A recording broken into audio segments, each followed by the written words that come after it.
Halo guys, welcome back with me. Gue Aji Radian di podcast Hadiansyah.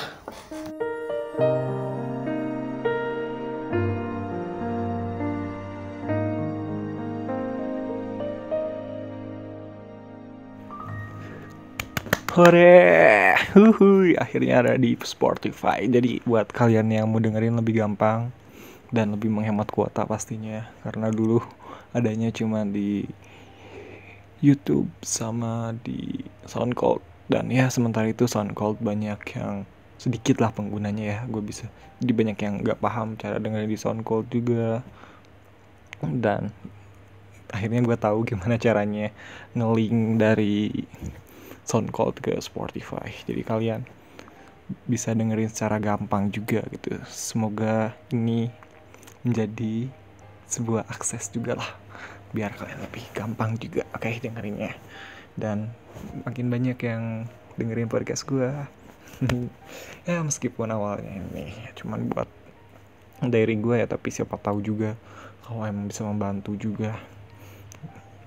Dan ya, hello, kali ini gue mau ngebahas topik soal hobi dan privacy.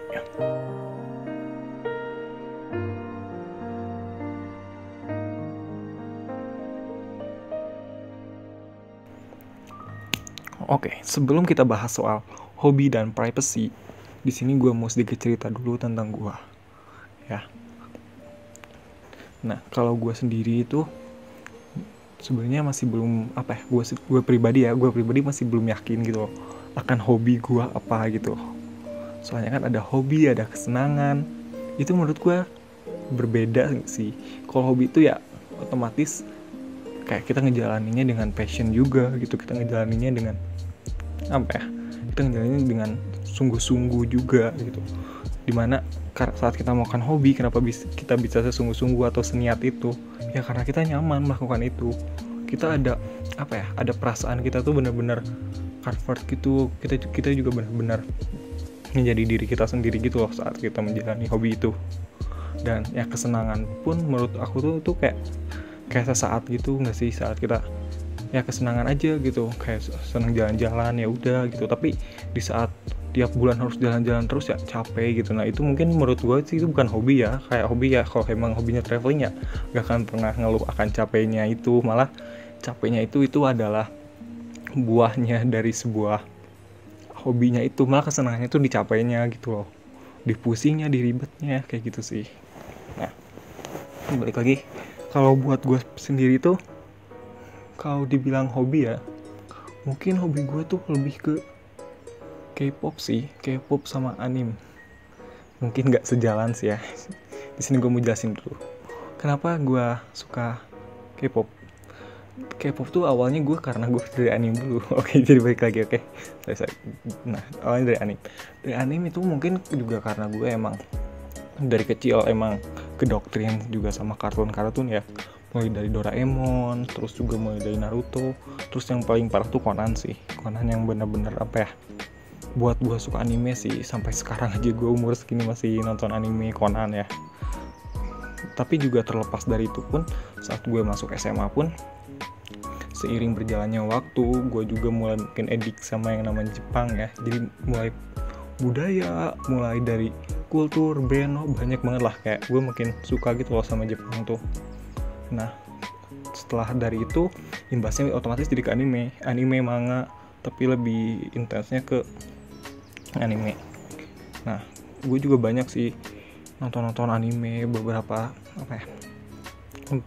genre gitu loh, mulai dari romance, terus harem, terus banyak sih, action juga, terus juga ada sport juga, Haikyuu dan lain-lain.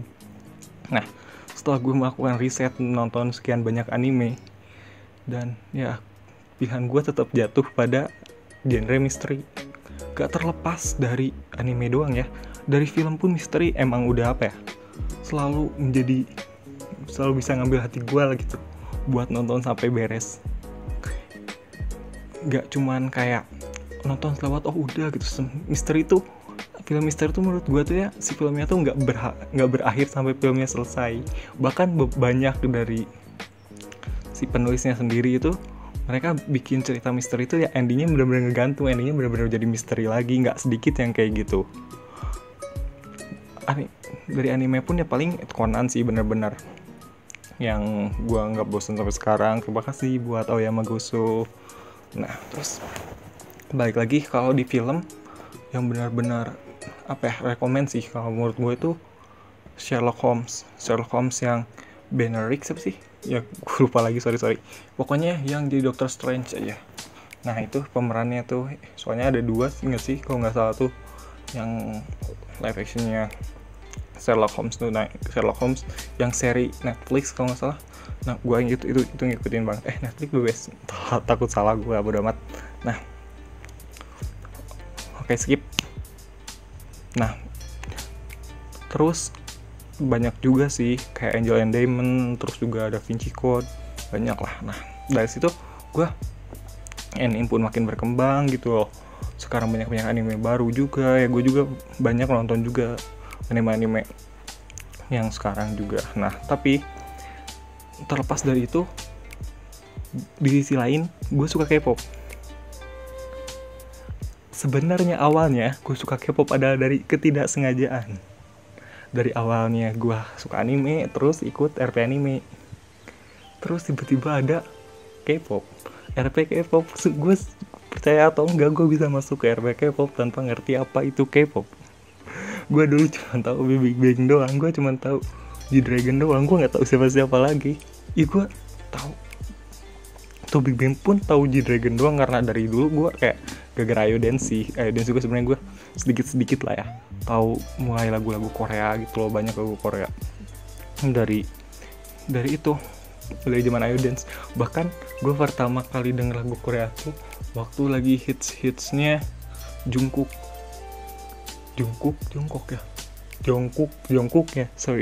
yang di anime itu.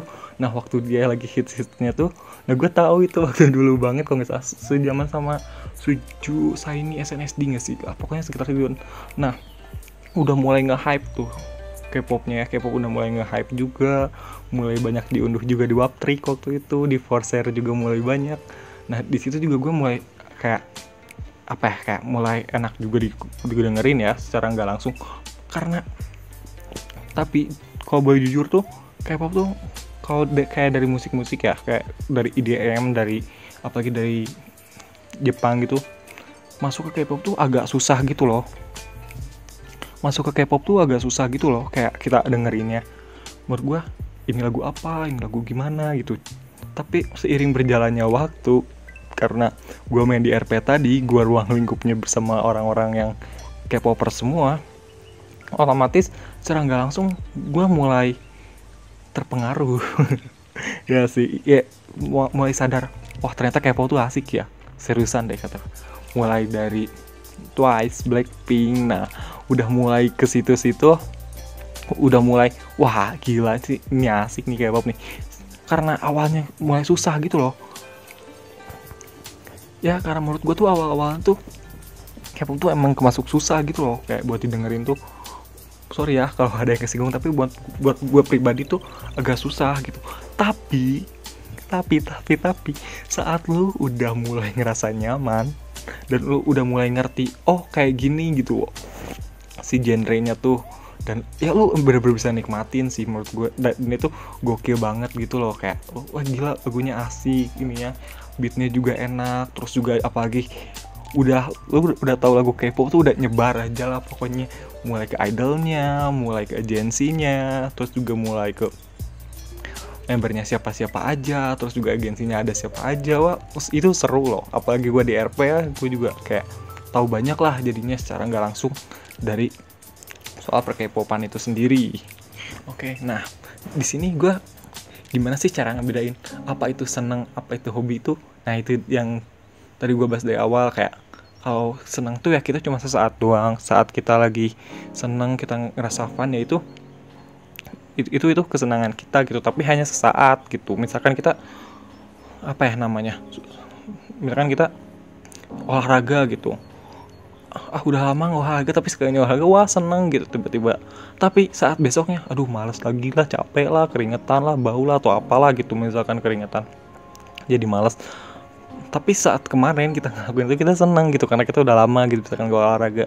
Nah itu juga nggak apa ya, juga kurang cocok itu dianggap sebagai hobi gitu loh. Nah ya hobi itu ya kita benar-benar nggak ada bosannya sih menurut gue gitu loh. Kayak misalkan dari K-pop pun ya senang aja dengerin ini, senang di sini. Oh ya, sekedar informasi aja, kalau di K-pop tuh gue kayak apa ya, nggak bisa dibilang suatu fandom juga sih, karena gue orangnya apa ya, orang tuh apalagi soal musik ya, gue tuh universal gitu loh. Saat ada suatu lagu atau suatu grup gitu loh, suatu grup itu dengan lagu yang bagus, lagunya enak, ya udah gue suka, gue support. Wah gila ini keren sih, bagus. Terus tiba-tiba ada agensi dari ini ngeluarin lagu ini, wah bagus gini-gini, dan itu memang bagus gitu loh, mau gimana lagi, dan gue puji gitu. Dan secara nggak langsung jadi gue bukannya pelin-pelan juga atau gimana ya, cuman lebih kayak ke mengapresiasi sih kalau gue, soalnya di balik itu pun kayak tahu loh perjuangan idolnya buat cara mendapat perhatian pun itu segimana susahnya gitu loh. Mereka mulai dari debut, mereka juga benar-benar sungguh-sungguh gitu loh. Belum lagi mereka harusnya training dulu atau apa dulu, ya nggak segampang itu loh. Jadi gue benar-benar ngapresiasi gitu loh.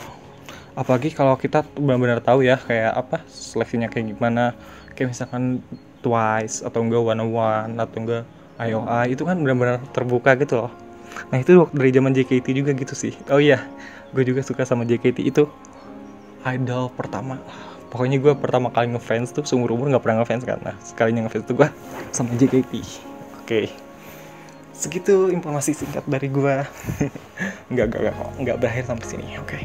Sekarang kita mulai masuk ke permasalahannya. Permasalahannya mulai banyak sih sebenarnya permasalahannya. Nah udah gue bilang kan kalau yang namanya hobi itu nggak sekedar cuman band, nggak sekedar kita dengerin musik doang, nggak sekedar kita dance doang, banyak. Bisa juga main game, bisa juga kita melakukan sesuatu gitu loh, kayak ngedit, misalkan kita suka jadi ngedit video, terus kita juga suka fotografi, itu juga termasuknya hobi gitu loh. Banyak lah macam-macam, traveling juga. Nah karena gue dari awal kayak nggak bisa nentuin hobi gue apa, karena gue ya segala gue pegang gitu, apapun kayak gue seneng, tapi gue bosenan juga gitu. Ya pokoknya gue fokus di anime dan K-pop sih kayaknya. Kalau buat traveling sama main game itu masih masuk kesenangan sih, karena ada satu titik dimana gue jenuh juga. Nah oke. Nah balik lagi soal hobi dan privacy. Di sini ya permasalahannya adalah nggak sedikit loh kasus-kasus di luar sana yang mulai mempermasalahkan soal hobi ini sendiri. Ya, dari soal kasus yang kemarin aja, yang soal PUBG haram. Oh itu benar-benar lucu sih. Kalau emang PUBG haram mungkin kayak pengetahuannya gitu loh. Gue bukannya merendahkannya, cuman di sini kalau dilihat dari segi informasinya pun banyak banget lah game tembak-tembakan tuh. Kenapa nggak ngegugat CSGO, kenapa nggak ngegugat CS gitu loh, kenapa nggak ngegugat Point Blank yang udah ganti server jadi CPTO, kenapa? Karena ya mereka lihatnya PUBG doang, dan yang PUBG dipermasalahkan adalah PUBG M kan sebenarnya tuh, karena mereka aja nggak tahu bahwa PUBG Steam tuh ada. Orang bilang PUBG itu sebenarnya baru 1 tahun ya. dan nah terus kayak itu kan kayak hobi gitu loh, itu hobi kita misalkan buat orang yang suka main PUBG kan, itu kan hobi mereka gitu loh. Kok bisa gitu loh buat dilarang seperti itu kan gimana ya? Terlepas dari apapun permasalahannya ya, menurut gue itu sih udah kayak membatasi juga gitu. Bahkan yang TikTok diblokir pun itu gue sebenarnya ya kalau boleh jujur tuh pro dan kontra juga gitu loh. Karena yang menjelekkan nama TikTok itu pun ya bisa disebut oknum juga, hanya sedikit. Sementara orang yang benar-benar buat TikTok videonya keren tuh nggak sedikit loh kalau kalian lihat. Apalagi kalau kayak Mandarin tuh biasanya itu tuh bagus-bagus, seriusan deh, benar-benar kreatif gitu loh buat TikTok tuh. Sementara apalagi tiba-tiba diblokir, untungnya yang diblokir Indonesia kan. Nah tiba-tiba diblokir gitu, waktu itu kasus yang waktu itu kan juga kasihan gitu loh. Yang mereka pun screenshot apapun ya itu hak mereka juga gitu loh. Kita di sini bicara soal hak lah, kita sebagai manusia gitu. Gimana saat kesenangan lo diambil gitu, diambil secara paksa gitu, tanpa persetujuan lu udah pasti. Itu kan bener-bener gak nyaman gitu loh. Belum lagi ditambah yang sekarang yang baru-baru ini ada suatu partai politik yang gak tahu berencana atau perumusan, kalau nggak salah masih perumusan, katanya kalau konser Korea di Indonesia harus dibatasi, headline-nya kayak gitu. Nah, di sini pun balik lagi ya, hey, konser Korea di Indonesia itu setahun tuh nggak lebih dari 50 loh setahun ya. Bahkan 20 pun enggak, kalau menurut gue nggak nyampe 20 dalam setahun. Bahkan 12 nggak sih dalam setahun, kurang lebih ya, mungkin nanti gue lihat lagi data statistiknya. Nah, kalau misalkan 12 dalam setahun pun itu berarti sebulan cuma satu. Terus Anda sebagai pemegang kekuasaan yang berkebijakan mau membatasi lagi gitu loh. Dan meskipun tidak tiap hari ada konser K-pop lalu dibatasi lagi menjadi nantinya lebih sedikit lagi, itu kan memperumit lagi gitu loh. Terus setahun cuma ada satu doang gitu dibatasi, terus gunanya apa gitu loh, effortnya apa gitu membatasi apa ya. Masalahnya gini loh, misalkan taruh aja dalam setahun ini, penalaran gue asal perumpamaan, anggap aja misalkan satu tahun tuh ada 5 konser ya, misalkan dari SM Town misalkan, atau enggak terus dari G-Idol, terus dari Twice, atau enggak terus dari ITZY, terus satu lagi dari Fix misalkan.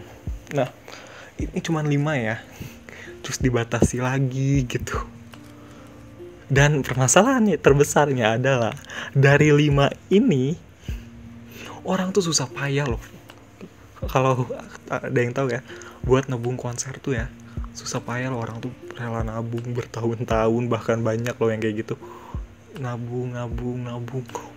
Dan itu pun otomatis nggak tiap hari gitu loh. Sementara dilihat dari kebutuhan dan gimana?